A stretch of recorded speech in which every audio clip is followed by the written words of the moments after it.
بینەرانی خۆشەویست جارێکتر خۆشاتن بۆ بەڕامەکانی بەشی کوردی دەنگی ئەمریکا ئەمڕۆ هاوڵاتیکی لە ڕۆستانی لەگەڵماندایە کە لە ناو جەرگەی لە ڕۆستانەوە هاتووە و بۆ یەکەمین جار لە بەڕامەکانی بەشی کوردی دەنگی ئەمریکا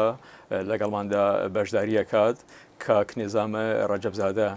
کاک نێزام زۆر خۆشەتیت بوو بەشی کوردی دەنگی ئەمریکا. زۆر سپاسی جەنابەت دەکەم کاکجانی، هیوادارم کە موافق و سەرکەوتووی و زۆر سپاس بەوەی کە ئەو دەرفەتە بە من دراوە کە لە خەزمەتی جەناب و بینەرانی بەڕێزی بەرنامەیەوە بم. کاک نێزام بەو پێکەمە یەکەمین جارە لڕێک لە بەڕامەکانی بەشداری دەکات، دەکرێت بۆ بینەرانمان بووی تەماشاچیان کەمی دەربارەی خۆت باس بکەیدن؟ ئەمە ناو نەزامی ڕەجەبزادە، خەڵکی خۆڕامەبادی لۆڕستانم، لە خۆڕامەباد لەدایک بووم و لەو شارەدا گەورە بووم و لە بنەماڵەیەک دیم کە بنەماڵەیەکی دارحاڵ سنەتی مەزهەبی گەورە بووم و بنەماڵەیەکی تقریباً 10 منداڵین خوشک و براین و ئێمە تا حدودێکی زۆر هونەر و دەنگ و موسیقا لەناو بنەماڵە هەر هەبووە و دوایەوەش کە من لە زۆر کورت بێڵم من لە تقریبا نزیک بە 28-29 ساڵە لە مەساعەلی کولتوری ئەدەبی سیاسی بۆ کۆمەلگای نەتەوەکانی ئێران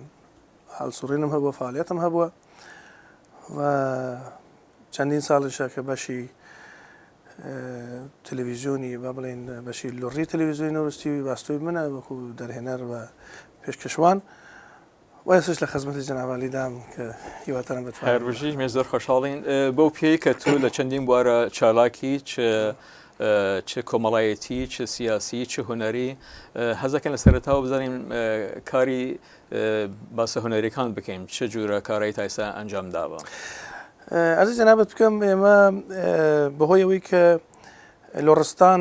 شرایطێکی زۆر تایبەتمەندی بەخۆی هەیە، ئێمە تقریبا 14-15 ساڵ لەمەوبەر ئێمە بۆمان دەرکەوت کە پێویستە ئێمە دەنگی لۆڕستان بین لە دەرەوەی لۆڕستان و لە دەرەوەی سنووری وڵاتەکەی با بڵێن وڵاتەکەمان ئێران. لەبەرەوە ئێمە ساڵی 98ەوە هەتاکو ئێستاکانێ لە مەراحڵی مختلف و لە بوارهای مختلف بەتایبەتی مەسلەی دانگ، ڕنگ، کۆنسرت، موسیقا و دەرهێنانی چەند کاری بەرهەمی هۆنەری چالاک بووین و کۆنسرتایەکی زۆر و ئەوانە بۆمان گرنگ بووە بۆیە بتوانین دەنگی نەتەوەکەمان بین، دەنگی خەڵکی لۆڕستان بین و هیوادارم لە ئێدامەی پرسیارەکانە بتوانم جوابەوە بدەم و ئەو بەشێکە لە ینی ئەو حرەکەتی کولتوری فەرهەنگی ئێمە بەشێکە لەوەی کە تەفەکوری ئێمە بیری باوەری ئێمە نسبەت بە مەساڵی لۆڕستانە. لەبەرەوەش هەڵی من لە ساڵی 98 بەتەوری جدی تا ئێستاکان ئێمە خەریکی ئەو کارانەین. ئیمازانیم کە موزیک لۆڕی مۆرکی تایبەتی خۆی هەیە کە گوێ لە کەمانچەی لۆڕی دەگریدن، ئەزانی شتێکی جێوازە و ئەمە هاوارەکە من لڕم. ئەلبەتە لە سەرتاسەری ئیران موزیکی لۆڕی ناوبانگە و هەموو کەس ئاشنای پێ هەیە، بەڵام لە جیهانی دەرەوە تا چەند هەڵدان ئەوە ئەم موزیکە بە جیهانی دەرەوە بناسیێنن. ئەسڵەن هەدەفی ئێمە لە ناساندنی مەسلەی ئێمە توانیمانە لە ساڵی 98ەوە تا ئێستا بێوە چند حرەکەتمان کردووە و تاپان هەروە جوورێک کە خزمەتی جنابت ئارزم کرد، ئێمە بەهۆی بەتەوانی ئەمکاناتی کە هەمان بووە و ئێمە بێەوەی کە جارانێکی هەبەتی لە پێش سەر ئێمە بێت ئێمە توانیمانە دەرحاڵ ئاڵای حرەکەتی کولتوری فەرهەنگی لۆڕستان لە دەرەوەی وڵات هەڵگرین و تا ئێستاش کارهای باشمان کردووە لە کۆڕۆ کوبوونەوەی زۆر بەشداریمان کردووە بۆ ناساندنی کولتوری لۆڕی، بۆ ناساندنی ناوچەی لۆڕستان، بۆ ناساندنی نەخشەی جوغرافیای لۆڕستان بە خەڵکانی دیکە و بە تایبەتی بە خەڵکانە ڕۆژاوە، بۆەوەی کە مەسەلەن فەرزکە ئەوە تو بەحسی چەچێنیا دەکەی، خەڵکی ڕۆژاوە جوانی دەزانن چەچانیا جێ، باسی کوردستان دەکەی دەزانن، باسی بەلوچستان دەکەی دەزانن، بەڵام وەختەیە کە دیتە بەحسی لۆڕستان یا ئێمە بە لۆڕی دەڵێن لۆڕسۆ لۆڕستان چییە؟ مە هەر خود نەفسی ئەوە بۆ ئێمە دەرواقع بۆ ئێمە دەرکەوت کە ئێمە ئەرکێکی زۆر قورسمان لەسەر شانە کە بتوانین ئێمە لە بواری کولتوری، لە بواری فەرهەنگی، لە بواری جلوبەرگ، لە بواری زبان و لە بواری نەخشەی جوغرافیای لۆڕستان بتوانین مەسائل لۆڕستان بیکەین مۆزوعی کۆمەلگای ڕۆژاوە، لەبەر ئەوەی کە بتوانین ئێمەش مافی خۆمان وەرگرین و بالاخره مەسائلێک مشکلاتێک لە ناوچەی لۆرستان هەیە ئێمەش در هەر حاڵ خۆمان بناسیێنین بە خەڵکی دنیا بزانن کە لۆرستان چییە و چه مەسائلێکی هەیە. هەروەکو لە سەرەتا باست کرد کە تو بەڕامێکی لڕد هەیە لە سەر نەوروز تیڤی مەبەست ئامانج لەم جۆرە بەڕامە چییە کە دیاربەزاراوی لە ڕێژە؟ بەڵێ بەرنامەی ئێوارە بخێر لۆرسۆ یا ئێوارە باش لۆرستان لە نەوروز تیڤی ئێمە چەند ساڵمەوە بەردار هەڵ لە دوای ئەم حرەکەتێکی ئێمە لە ساڵ 98 دەستمان پێکرد ئێمە نەختە بە زەرورەتی ئەوە گەیشتین کە دەنگ بەس نییە تەنیا ئەوەی کە ئێمە موسیقی و کاری هوەری بکەین ڕێگاچارەی ئێمە نییە. ئێمە بە جۆرێک لۆرستان پێویستێتی کە تەسویری هەبێ لۆرستان دەبێت دەنگ و ڕەنگی هەبێ بەهۆی ئەو سەرکوتەیە کە لە ناوڵات لە لۆرستان لە خەڵکی ئێمە دەکرێت بەهۆی ئێمە ڕسانەیەکی مستەقل و ئازادی لۆڕیمان نییە کە بتوانین مەسائلی ئابووری مەسائلی سیاسی مەسائلی کۆمەڵایەتی مەسائلی کولتوری خۆمان بەس بکەین و ئێمە دەزانین بە دریژایی ئەم سەدەی گذەشتە خەڵکی لۆرستان ئەو نەتەوەیە تووشی قەیرانێکی قوڵ بووە ئێمە توانین بالاخره ئەو بیرەمان کرد کە ڕێگا چارەی ئێمە چییە لەگەڵ ئازیزانێک لە ناو لۆرستان بوون ئێمە پەیوەندێکی زۆر نزیک و دائممان هەبووە و لەگەڵ بەشی با بڵێن ڕۆشنبیری لۆڕی لە ناو وڵات دەنەتیجە ئێمە هەمیش ئەوە لایوانش هەنددراین کە ئاغایەوە کارێ بکەن بۆ لۆرستان ناتوانێت لەم سەردەمەی کە هەر نەتەوەیەک خەڵکی هەڵدەستێ دەنگی خۆی بە دنیا دەناسی ئێمە بێدەنگ بین دەنەتیجە ئێمە بیرمان کرد کە چی بکەین ئەوە بوو کە تقریبان 4 سال لەمەوبەر ئێمە لەگەڵ ئازیزانمان لە نەوروزتیڤی قسەمان کرد باسمان کرد کە ڕێگا چارە چیەوە ئەوان ئەو دەرفەتیان بێمەدا کێمە توانیمان بۆ یەکەم جار بەخۆشیەوە دەنگی لۆر تەسویری لۆر کولتوری لۆر حرفی لۆر قسەی لۆر با بڵێن لە دەرەوەی سنوورەکانی لۆڕستان و لە دەرەوەی سنوورەکانی ئێران بە خەڵکانی دیکە بناسیێنین بە هیوادارێکی کە بتوانین ئەمە پەرەی پێ بدەین و لە خزمەتی هەموواندا بین. کاک نەزان توزانی پێش دەستپێکردنی بەرنامەی لە ڕسوول لە نەوروز تیڤی متیڤی دەستی بەو کارانە کرد تا چەند بە گەرنگی دەزانین سەتەڵایتە کوردیەکان گرنگی بدەن بە بەرنامەکانی لۆڕی لە ناو تەلەڤیزیۆنەکاندا. ئێمە هەر دەرفەتێک کە بدرێ بەوەی کە دەنگی لۆڕ تەسویری لۆڕ حرفی لۆڕ لە مدیاکانی کوردی بێت با بڵێن ئارادا ئەمە حرەکەتێکی زۆر پۆزیتیڤ و مثبەتە بۆ نزیکردنەوەی لۆڕ کورد در هەر حاڵ ئێمە دەبێت قبول بکەین و وەکو واقعەتی چاو لێ بکەین ئێمە کوردمان هەیە کوردیش ئێمە هەیە ئێمە یەکین و ئێمە دەبێت پشت یەکتری بگرین ئەگەر لە مدیای کورد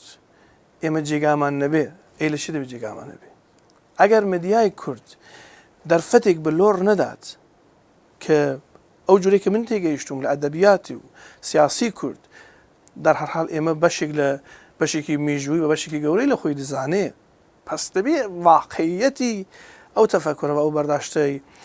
فکرێش بدات چونکە ئەگەر ئێمە مەسەلەن فەرزکە لە میدیای کوردی بگەشتی هەڵە باسی ڕۆژهەڵات یا ڕۆژاوە باکوور باشوور ناکەم ئەگەر ئێمە جێگامان نەبێ ئەو براتی بۆ چیە ئەو قسەیە ئەو ئەدەبیاتە بۆچی بکەین پس در نەتیجە ئێمە زۆر بە تەبیعی زۆر بە ئاسایی دەبینین کە ئێمە دەبێ ڕنگ و دەنگمان لە تەواوی مێدیەکانی کوردی هەبێت بە پەرەی بدەن چون ئێمە ڕخنمان هەیە گلەیمان هەیە کە ئێمە بەڕاستی بێبەشین لەو مۆزووە یعنی بەڕاستی مافمان خۆراوە هەل لە مدیای کوردیش ئێمە بە درێژایی میژوو خاکی کورد لۆڕستان و کوردستان و ئەو نەتەوەیە و ئەو برایەتی یار هەبووە دەنەتیجە ئەگەر ئەوان نەتوانن یارمەتی ئێمە بکەن ئێمە دەبێت لە دەرگای کێ بدەین وەرگرتنی یارمەتی ئێمە انتظارمان هەیە لیان بە تایبەت لە بەرادرانی باشوور و ئێستاکە حکوومەت یاریمی کوردستان بە تایبەتی لەوێ هەیە ئێمە انتظاری زۆرترمان لێوە چون ئەوان ئێستاکانێ دارای سیستەمی مدیریەتی کەلان بە گەورەن بۆ بەڕێوەبردننی مەسالی نەتەوەی کورد لەوێ دەنەچە هەر بەوە ئاستەش ئێمە انتظارمان لەوان زۆرترە. کاکە نظام حەزەکەم تا لەناو کاری هۆنەریم ئەم سیدیە دەرچووە دەکرێت دەربارەی ئەم سیدیە شتێکمان پێ بڵێ؟ بەڵێ ئەم سیدیە مەجموعەیەکی پاکێجێکی دوو سیدیە کە هی من و براکەم کاکەشمەتە کە ئێمە پێکەوە تقریبان 4 سال لەمەوە بەر ئەو کارەمان دەست پێ کرد و شرکەتێکی نۆروێژی امتیازی ئەو سیدیەی بەدەست کرد و در حال ئێمە توانیمان بۆ یەکەم جار لە میژووی لۆڕستان سیدیەکی ئەوتۆ دەرهەڵ چاکەین بە زبانی ئینگلیسی بە زبانی فارسی و بە زبانی فەڕەنسەوی و بە زمانی نۆروێژیش مەتنی موسیقیایی لۆڕی بالاخرە لێرە شار دراوە لەبەرەوە کە گوێگەر چاکتر ئاشنابێ بە موسیقای لۆڕستان و لە موسیقای دەستگایی لۆڕستان کە موسیقای لۆڕی تەنیا ماهور نییە کە بەرادرانێک بازە هونەرمەندێک بە بازە با بڵێن بۆ لەنگوهایەک هەوڵدن کە موسیقی لۆڕی فقط لە چوارچوی ماهور یا دەستگای ماژۆر ئەتا ئەفتخارێکە بۆ موسیقی لۆڕێکە لە ماژۆر بێت کە دەستگای گەورەی هەرە گەورەی با بڵێن دەستگای موسیقیە بەڵام لێرەدا ئێمە لە دەستگاهای مختلف هەوڵمەنداوە کە گۆرانی بڵێن بۆەوەی کە پیشان بدەین کە موسیقی لۆڕی زۆر بەهێزە و زۆر توانی ئیجرای لە دەستگاهای مختلف هەیە ئەوەی بەرهەمێکە پێشکەشمان کردەوە بە خەڵکی لۆڕستان و ئەوانەیە کە موسیقی لۆڕیان خۆشت. موزیکی لۆڕی چ جۆرە کاریگەری هەیە چ لەسەر موزیکی کوردی و یاخۆ لەسەر تاسەری موزیکی ایرانی؟ ئێمە موسیقی لۆڕی تایبەتمەندی خۆی هەیە تابان دەزانین موسیقی کلاسیکی ئێران با بڵێن ڕیشی ئەساسی فولکە موسیقی فۆلک لە ئۆستا شەجەریان لە کتێبی ڕازیمانای خۆی باس دەکات دەڵێت کە چوار ستون کە من پێوانیە چوار ستون بێ دەڵم 5 ستون چوار ستون و دەڵێت چوار ستونی موسیقای کلاسیکی ئێران خۆراسان ئازەری لۆڕی و کوردیە کە من بە بڕایە من با تەوەجە بە شناختێکی من هەمە من دڵم بەلوچیش ڕەنگ و دەنگی خۆی هەیە لەو تەعسیرە چون لە بەشەهایەکی نە لۆڕی نە کوردی نە خۆراسان و ئازەربایجان نیان توانی و بەشایەکە بەلوچی هەیە کە بە نەزەری من مافی خۆراوە ئێمە ئەو 5 شوێنە ئێمە موسیقای کلاسیکی ئێران تشکیل دەدەین ئەگەر سەرنج بدەی لۆڕی و کوردی دوو بەش و هەرەگەرینگیانن دەرواقع ئێمە نیوەی بە قسەی شەجەریان تقریبا ئێمە نیوەی موسیقی کلاسیکی ئێرانمە بەدەستە ئەمما موسیقی لۆڕی سۆز و چێژێکی تایبەتی بەخۆیە کە هەم جیای دەکات لە ئەی ناڵدە بەڕای من پەیوەندی موسیقی یعنی با بڵێن پەیوەندی موسیقی لۆڕی و فارسیە ئێمە چۆن موقعەتی جوغرافیاییمان لەو ناوچێدا هەیە کە دراوسی لە غەرب و کورد لە با بڵێن ئەو دیومان فارسە دەنەچێ ئێمە هەم توانیمانە کارەگەریمان هەبێ لەسەر موسیقای فارسی بە کارەگەریان لێ وەرگریت بە بەتەب لەسەر موسیقای کوردی کە لە غەربمان هەیە ئەو ئاڵەگۆڕەوە ئەو وەرگرتن و سادرکردنی موسیقیمان هەر بووە تاسیرات ئەوەدە زۆر پێم خۆشە لەسەر موزیک بڕێن بەڵام بە شتی زۆرتر هەیە بازوکەی من ئەمەش پێم خۆشە لەسەر موسیقا بەچەند ڕاحەتتری تۆ دیارە بێجگە لە کاری هونەری هەرکو باسمان کرد لە کاری کۆمەڵایەتی لە کاروباری سیاسی کار دەکەیت حەزەکەم بزانم ئەمڕۆ لۆڕستان لە چ بارێکدایە؟ لۆڕستانی ئێمە جەنابە چۆن دڵی لۆڕستان من لۆڕستان بە لۆڕستانی ئەمڕۆ نابینم یعنی ئەو جۆغرافیی کە ئێمە ئەمڕۆ پێ دەڵێن لۆڕستان ئەمن وەختای کە باس دەکەم لۆڕستانی جۆغرافیای لۆڕستانی گەورە دەبینم یعنی چارمەهاڵی بەختیاری یعنی ئیلام پشتکوی ئێمە بێ دەڵێن بە ئیلام دەڵێن پشتکو یعنی کۆکلۆی بەرەحمەت یعنی مەلایر یعنی ئۆستانی هەمەدان نەهاوەند ئەو مەناتەقی ناوچانەکە ئێمانە در نەتیجە یعنی بەشایەکی زۆرێک کە بە شاری کورد و مناتەقی دراوسی ئەسفەهان و شیراز و تا دەگاتە کەنداو بەگشتی ئەو ناوچانەی لۆڕستان تووشی قەیرانێکی زۆر قوڵن لە سەردەمی قاجار یعنی دەرواقع تا ئێستاکانێ ئێمە دەتوانین لۆڕستان ئێمە تووشی قەیرانێکی زۆر قوڵ بووە و بە تایبەت ئەگەر ئێمە مەسلەی میژوەکەی وەلای بینین بەبینە ئەمڕۆکانێ هیچ کاتێک لە مێژووی لۆڕستان یعنی مێژوو جوغرافیای گشتی لۆڕستان دەڵێم هیچ کاتێک ئێمە قەیرانی قوڵتر کارەساتی قوڵتر دوای ڕزاخان و دوای قاجار وەکو ئەمڕۆمان نەبووە لۆڕستان ئەمڕۆکانێ دووچاری قەیرانێکی ئابووری قوڵ خەیرانێکی سیاسی قوڵ خەیرانێکی کۆمەڵایەتی قوڵ خەیرانێکی فەرهەنگی قوڵە کە ئێمە لە هەموو لایەکەوە ئاوای خامنەی دەڵێ تەهاجمی فەرهەنگی یعنی غەرب وەخت باسی ئێران دەکات ئێمەی لۆڕ دەڵێن تەهاجمی وێرانگەری هەمەلایانە لەسەر لۆڕ کراوە کە ئەرزم کردی کە نێوە مێنا لۆڕستان لەو ئاستەدا ئێستاکانێ لۆڕستانی ئێمە زۆر بە سەراحەت پێت بڵم لۆڕستان وێران کراوە و لۆڕستان بە تایبەتی ئەمڕۆکانی بووەتە شوێنێکی تایبەت بە حکوومەتی ناوەندی ئێران وەکو پادەگانێکی ئەسکەری وەکو پادەگانێکی نظامی لێ کردووە مەسیری بەدەستهێنانی هێز بۆ سەرکوتکردنی مناوچەکانی دیکە ئێران لۆڕستانیە بۆ خۆی داناوە بۆچی چون لە فەقڕێکی تام و تەمام مەناتەقی لۆڕنشینی داناوە یعنی ئەگەر ئێوە تەسەووری خۆت بکەیت کە لە کەمتر بنەماڵێک دەبینی کە نیروی نظامێکی تیان نەبێ یا دەرەجەدارە یا ئەفسەرێک یا گوربانێک یا نیروی ئینتیزامی یا ئەتالاتیک یا نازانم ئەو ئۆرگانەی کەمتر بنەماڵێک دەبینی کە کەسی تیان نەبێ ئەوە لە لایەکی دیکەش و سایتهای نظامیکی زۆر بەهێز لە لۆڕستان جێگیر کراوە چون بەهۆی شاخاوی بوونی لە لایەکی دیکەشەوە ئەم ناوچێت چون کە خاوەنی نەوت و گازێکی عەزیم و یەکجار زۆرە متاسفانە ئەم خێر و بەرەکەتە بجێوەکە ببێتە دەرەنجامەکەی نەتیجەکەی ببێتە خێر و بەرەکەت و ئاساش بوو خەڵکی لۆڕستان ملەتی لۆڕستان بووەتە باسی بەدبەختی وێرانی تاڵانکردنی ئەونەتەوەی ئەو خەڵکە لەوێ کە ئەو نەتیجێتی کێستاکانە ئێمە دەیبینین باش کاک نەزام ئەو خەیرانی و بۆهران و تەنگژە کە باسیەکەیدن تا چەند ڕۆشنبیران و کەسایەتەکانی لۆڕستان لەوەدا بەرپرسیارن زۆر ئێمە یەک مۆزوع حکوومەتە یەک مۆزوع ناوەندە ئەمما ئێمە بە تۆری سیستەماتیک لە زمانی قاجار یعنی عرضت بکەم ئەوە بڕێک ئەگەر ناکرێت زۆر کورد لەسەر قسە بکەم بەڵام خۆڵی خۆم دەدەم لە زمانی با بڵێن زەندیەکان قاجار کە هات تۆڵەی زەندیەکانی لە لۆر کرد لەوێ لە سیاسەتێکی زۆر قوڵ دەیاننا کە لە چەند بەش بۆ یەک جلی لۆر لێوەرگرن خاکی لۆڕستان بەشکەن خەڵکی لۆڕستان زبانیان قڕیان کەن زبانەکان لەبەر برن وێرانترین ئەسلحە چەکێکیان بەکار بوتیان ڕەوشەنبیری لۆر لەو سەردەمەوە هەتا کۆیسە ڕەوشەنبیری لۆر کە لە ئاستی ئێرانچیەتی با بڵێن ئێرانی دۆستی قسە دەکەت بەرزی کەن بەڵام ئەو لۆڕەی کە دێت ڕەوشەنبیری لۆر دێت سەر لۆڕستان و لۆر قسە دەکەن ئەمە نەزمی کەن بێدەنگی کەن یانی چی یعنی کە ئەو ڕەوشەنبیرە ئەو نوخبەیە کە لەسەر ئێران چێت دێڵە بێنە باە بەرز ئەوەیە کە لۆڕە ئەمە نەتیجەکەی ئەوە بوو کە هەر لۆڕێک کە شتێکی با بڵێن لە خۆی دەبینی نوخبە بوو شێر ئەدەبیات مێژوو یەکسەر لە لۆڕستان هەڵدەهاتە چوو بۆ تاران ببێتە شتێک با ئەسیەوە بوو کە با بڵێن هەڵاتنی نوخبەکانی لۆر لە لۆڕستانیان بەردا و چوون بۆم ناوەندیش با بڵێن ئاوڵەی بۆیان کرابوو فەرموو بێنە ژوورێ دەنەتیجەوە بوو کە لۆر بێسەر کرا لە دەورانی ڕەزاخان تەکمیل کرا ئەو سەرکوتە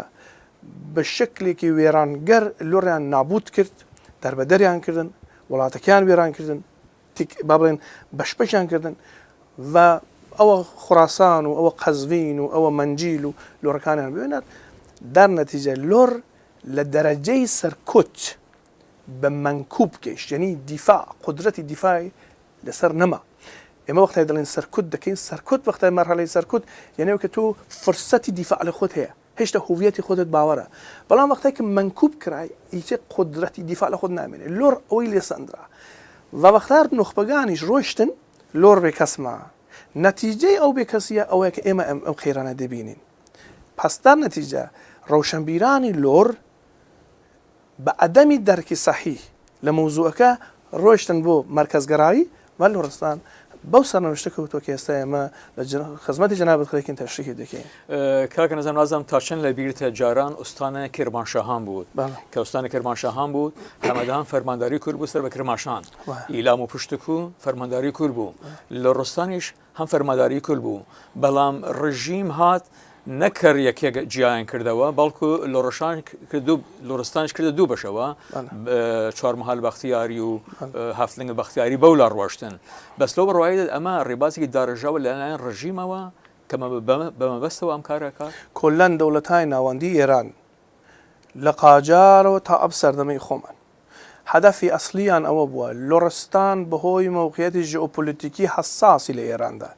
ئێمە هیچ ناوەندی لە ئێران نییە کە مووقعیەتی هەساستری لە لۆڕستان هەبێت بە چەند دلیل کە زۆر کورت باسی دەکەم کاتت نەگرم یەک ناوتی وڵات ئێمە لەژێر دەستی لۆڕ و عەرەبدایە یعنی لۆڕستان بەشی زۆریدایە لە لۆڕستان ئێمەدایە لە هەوزەی خۆڕەماباد ئەناران بگرە هەتاکو بڕاتە مەندەقەی ئیلام و پشتکو با بڕاتە مەسەلەی چارماڵی بەختیاری لۆڕستان جنوبی لۆڕستان ئێمە و ناوتر لە دەستماندا تا کەنداو ئێمە دوو ئوستانی کەنداوهی لۆڕنشینن ئەمە یەک مەسەلەی شارڕاهی شمال جنوبی ئێران شمالی ئێران یعنی نابێت لە شمالی ئێران بۆ جنوبی ئێران دەبێت لە لۆڕستان ڕەتبی شارڕاهی ئێرانە مەسەلەی ئاو لە ئێران دوای گیلان و مازەندەران لۆڕستان گەورەترین با بڵێن من ناوچەی ئێرانە بە باران و پێ دەڵێن کە پڕ ئاوترین ناوچەیە دوای گیلان و مازەندەران زۆربەی ئەو سەد سازیانەی کە ئێستا لە لۆڕستان دەکەی لەبەر چێ بۆی کە ئاوەکە انتقال بدەن بە مەرکەز بۆ عێراق بۆ مەسەلەی سەنایی مادەر بۆ ئیسفەهان و ئێمە ئەو لۆڕستانە ئەم ناوچەیە بۆ دەبێ وای لێ بکەن لەبەر ئەوەی کە ئەمانەی خەڵکی لۆڕستان پێنەزانی دەبێ تووشی خەیرانیکن چون ئەگەر خەڵکی لۆڕستان بزانن کە ڕۆژانە بە دەیان میلیۆن دلار بە سەدان میلیۆن دلار لەو ناوچەیەدا لەو داهاتە لەو ئیمکاناتی کە بسلا تەبیعی کە لە ژێر دەستی ئەو نەتەوەیدایە ئەوان پێ بزانن تەبەن بۆ ناوەند تووشی خەیران دەبێ در نەتیجە بەشکردنی لۆڕستان بۆ ئۆستانەهای بچووک بچووک و دابشکردنی لەبەرەوەی کە ئێمە تێنەگەین چیمانەیە یەکی لە سیاسەتان باشترین سیاست بووە بۆ ناوەند بۆ کۆنتترۆلی لۆڕستان چۆن لەبیر نەکەین لۆڕستان خەڵک چەکیان هەیە لۆڕستان سنووریان هەیە لەگەڵ عێراق لۆڕستان بەڕایانی لە غەربی خۆیان هەیەیان با بڵێن کە کوردن کە هەمیشە منتەقەی ئەمنیەتی بووە بۆ حکوومەتی ناوەندی در نەتیجە لۆڕستان بەهۆی ئەو موقعیەتە استراتیژیکەی دراوسی مەرکەزە عێراق ئیسفەهان شیراز ئەو مەراکەزی ناوەندیان هەمیشە دەتوانێت ئێران تووشی قەیرانێکی زۆر گەورە بکات و داناتچە متعسفانە بەجێەوەی کە ئەو ئیمکاناتە بجیە سەعادەت ڕفاه و ئەمنیەتی تەواوی گەلانی ئێران استفادە بکەن ئەوە خەڵکی هەمە خەڵکی ئێران بێبەش بووە هەم لۆڕستان وێران کراوە کاک نظام لە بەرنامەیەکی فارسی و بەرنامەی دیگە لەسەر نەوروز تیڤی باس لە ئەڵتەرناتیڤی سیۆم دەکەیت مەبەست چی لەم ئەڵتەرناتیڤی سیۆمە ئەمن هەرو چون خزمەتی جنابتم ئەرز کرد بە کورتی لە سەردەمی قاجار وەختایی کە زەندیان کەوتن قاجارەکان هاتن ئەوان سیاسەتێکی زۆر بگەشتیان لەبەر کرد بۆ وێرانکردنی لۆڕستان ئەوان زانیان کە لۆڕستان ئەگەر بە حاڵەتێکی وا بمێنێ هەمیشە دەتوانی با بڵێن حکوومەتی ناوەندی ئێران تووشی خەیران بکات ئەوان هاتن بە زیرەکی سیاسەتی وێرانکردنی لۆڕستانیان یعنی تۆڵیان لە لۆڕ وەرگرن ماڵیاتی زۆر با بڵێن بەستیان بە سەرمایه‌های لۆڕەکان چون دیان لۆڕ پوڵی هەیە لۆڕ ئەرزی هەیە لۆڕ مەزارە و با بڵێن مەڕ و ماڵاتی هەیە در نەتیجە ئەمانە سەرمایەکی زۆر لۆڕ ئەگەر لە کاتی کەریمخانی زەنیوە بزانێ وەکو کورت بڵم ماڵیاتی کە وەردەگرت کەریمەخانی زەن لە کوردستان 2% وەردەگرت بەڵام لە لۆڕەکان 20% دەیکرد لۆڕ پارەی زۆرە ئیمکاناتی زۆرە دانیشە بە خەزان لەبەرەوە بکە لۆڕەکانی بەختیاری و هەتا بەزی تایفەیەکی لۆر دژی کەریمخانی زەن بوون چون دەیکرد لۆڕ ئیمکاناتی زۆرە دەبێ ماڵیاتی زۆرتریش بدە قاجار کە هات وەتی دەبێت لۆڕ قڕ بکرێ ئەم سیاسەتە ئدامەی پێدا کرد تا دۆرانی پەهلەوی یەکەم کە لە سەفەرنامەی دنووسی دەڵێ من بودم لۆڕستان را فات کردم زۆر بە شتێکی گەورەی بخۆی دەزانێت کە قەهرمانێکی زۆر کردو کە جنایەتەکانی ئێستش کێسەیە ئارامگای سەربازانی گومنام لە پەنای خۆڕەمەبادانە هەموو ئەرتشەکانی دنیا لە هەر شوێنێکی هێرش دەکەن معمولاً هەوڵ دەدەن جنایەتەکانی خۆیان قایم بکەن ئەمما ئەم ئاغای ڕزاخان میرپەنج وەختایی کە هاتە لۆڕستان یعنی خێر و بەرەکەتی بۆ لۆڕستان چی بوو ئارامگای گومنامی سەربازانی گومنام کە لە خۆڕەمەباد هەیە کەەوە نیشان بەر جنایەتەکە و بەڵەخەرە سەرکوتی خەڵکی لۆڕستانە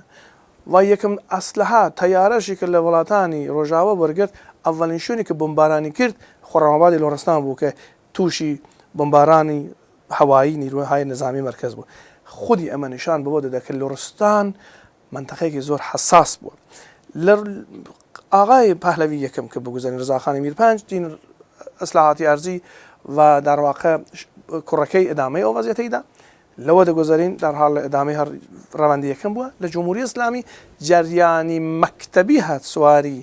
ئەو تەفەکوڕە بوو یعنی کە تۆ نەتەوە مهم نییە مەسلەی ناسیۆنالیزمی با بڵێن مهم نییە مەسلەی ئێران مهم نییە ئێستا ئیدئۆلۆژی مەترا دەبێت لەو شرایطش ئێمە بەهۆی شیعەبوونمان دووچاری قەیرانێکی یەکجار زۆری تەفەکوری بووین